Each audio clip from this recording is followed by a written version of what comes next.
13 Roads. Here is a tale I have not yet forgotten. Listen. Tonight it is Aldric Voss who sat down on the bone road for what he believed was an hour and stood up a stranger in his own children's eyes. He was not the first. He will not be the last. 3 men I have known personally sat down on that road and rose decades older, and not one of them understood what had been taken from them, or why. The road does not steal time the way a thief steals silver, quick and gone before you notice the weight missing from your purse. It takes time the way a creditor takes a house, legally, with witnesses, according to terms you agreed to, even if you never read them. That is the doctrine I am here to give you tonight. Not the story of what happened to Aldric Voss, though I will tell you that in full, because you need the example in front of you when the theory lands. But the doctrine, what the bone riders are actually paid, what the currency is, and why every single traveler who has ever walked that road and survived has been, in some precise and terrible sense, robbed blind and thanked the rider for it. Pay attention. This is not a ghost story. This is a ledger. Aldric Voss put his left boot on the first pale stone of the bone road on a morning in late autumn when the road fog was low enough to wet your knees. He was 31 years old. He had 2 daughters, Maret, 7, and Solin, 4. He had a wife named Dusa who had kissed the back of his hand at the threshold and told him the road owed him nothing, and he should remember that. He had, in the heel of his right boot, a piece of folded oilskin paper, and inside it a tooth, not his own. His daughter Maret's first lost tooth, which she had pressed into his palm the night before he left, because she had heard somewhere that the road required proof of who you were going home to. Children understand the road better than their fathers do. They always have. He made good time for the first 2 days. The bone road does nothing dramatic in the early hours. That is one of the things I want you to understand. It earns your trust first. The stones are pale grey, almost white, and they sit flush in the earth so that your feet find them naturally, as if the road wants to be walked. The fog moves like a slow river beside you rather than through you. Birds call from somewhere you cannot see. It is, for a day, perhaps 2, genuinely pleasant walking. Then the road gives you a gift. A flat stone, smooth, warm to the touch even in autumn air, the way a stone left in afternoon sun holds heat past dark. Wide enough to sit on comfortably, appearing at a moment when your legs are genuinely tired and the next settlement is still hours away. Travelers call it the rest. I have heard it called other things, the courtesy, the invitation, the kindness, but those are names for the same flat stone, or the same kind of stone that appears on the bone road at the precise moment you need it most. Aldric sat down. He set his pack between his feet, stretched his back, and listened to the fog. He was not afraid. He had been warned the road was strange, but the people who had warned him were people who had never walked it, and their warnings had the shape of warnings that come from people who have never walked it, full of imprecision, rich in dread, empty of detail. He had discounted them. This is common. He sat for what he experienced as an hour. He knew it was an hour because he was a man who had worked the same tannery shifts for 9 years, and his sense of an hour was accurate to within minutes. He watched the fog. He thought about Maret's tooth in his boot. He thought about Dusa's hands. He thought about the errand that had sent him onto the road in the first place. A debt collection from a cousin in the next valley, 40 silver marks that his family needed before the first winter market.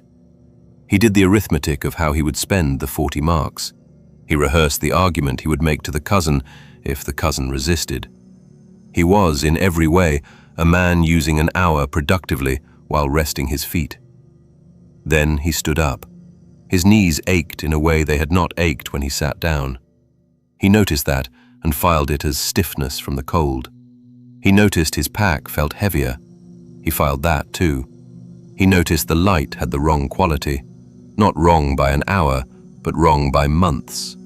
The low, flat light of deep winter rather than late autumn. He told himself the fog was distorting it. He walked. He reached the cousin's valley in 3 days. The cousin was dead. Not recently dead, dead for 11 years. The cousin's daughter, who was a grown woman with a husband and 2 sons, looked at Aldric Voss as if he were an apparition. She asked him twice who he was, and when he told her, she sat down on her own doorstep and put her face in her hands. She said, "Your daughters buried you 7 years ago." She said, "Maret is 18 now, and Solin is 15, and they buried an empty box because there was no body to bury. But they had to bury something because your wife Dusa died of grief in the 2nd year, and the girls needed somewhere to put it." Aldric Voss stood in the door of the cousin's daughter's house, with his pack on his back and a 40 silver mark debt in his head that was 11 years old, and a tooth in his boot from a 7-year-old girl who was now 18. And he understood, or began to understand, what the flat, warm stone on the Bone Road had cost him. Now, here is where I stop being Aldric Voss and start being the man who has studied this. Because the obvious question, the question everyone asks when I tell them Aldric's story is, why? What does the road get from taking a man's 11 years? What does the road spend them on? And the obvious answer, the one most people settle for because it is satisfying and because it rhymes with every other piece of dark road lore they have ever heard, is that the road feeds on time, that it is hungry, that it consumes years the way fire consumes wood, for the heat of it, for the simple fact of consumption.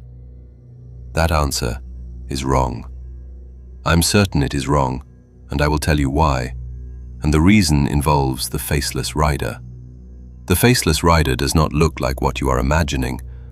I have seen descriptions in 12 different accounts from 12 different travelers, and the physical details almost never match in their specifics. The horse is different sizes. The cloak is described as black, as grey, as a color that has no name. But in every account, one detail is identical. There is a face-shaped absence where the face should be. Not darkness, not a void, not a hood or a mask. An absence, the way a word you cannot remember is an absence in the middle of a sentence. You know the shape of the space. You know something was there, but the thing itself is withheld. Every traveler who has seen the rider describes the face absence before they describe anything else, even when they are trying to describe the horse or the cloak. The absence is the loudest thing about it. The rider is present on the Bone Road in every account where time is taken. Not always visible, not always close, but present, in the way a creditor is present in a transaction, not necessarily in the room, but the terms are theirs. Here is the doctrine. Here is what I believe, based on everything I have read and 2 conversations I have personally had with travelers who came off that road changed. The Bone Road does not take time. The faceless rider buys it. The distinction matters. It matters enormously, because a thief leaves you diminished and takes nothing back to a ledger.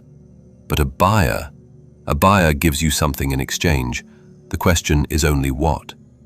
Every traveler who loses time on the Bone Road arrives at their destination safely. Every single one. The cousin's daughter who told Aldric his daughters had buried him, she also told him that 3 other men had come down off that road the year before in the same condition, white-haired and blinking, and none of them had died on the road. None of them had been hurt on the road. All of them had completed whatever errand had put them on the road in the first place. The road had not harmed them. It had merely billed them. But billed them for what? What service? This is where it gets precise. I have a name for what the rider provides, and it is a specific name, not a poetic one. It is called uninterrupted passage. And I need you to understand what that means on the Bone Road specifically, because on any other road, the phrase is nearly meaningless. On the Bone Road, the phrase means survival. The Bone Road is not simply a road that warps time. The Bone Road is a road that is saturated. In the same way a cloth can be saturated with water fully and completely saturated with things that kill travelers. Not always visibly, not always dramatically, but the accounts I have studied show a base mortality rate for bone road travelers who do not sit on the flat, warm stone, who push through, who refuse the rest, who have been warned by someone who actually walked it. Those travelers die at a rate that no other road approaches. 19 out of every 23 in the records I have found reliable. 19 of 23 who refused the stone did not complete the road. They became the road, in a sense. The white bones that give it its name are not decorative. The rider is not stealing time. The rider is keeping a bargain that the flat stone offers and that every traveler who sits on it accepts. You give years. The rider keeps the 19 things that were waiting to kill you from doing so. Every predator that did not approach. Every illness that did not take hold in the cold and damp. Every stone that did not roll wrong beneath a foot. Every wrong turn that somehow became a right one. The rider holds all of that at bay for the length of your crossing, and the price is years.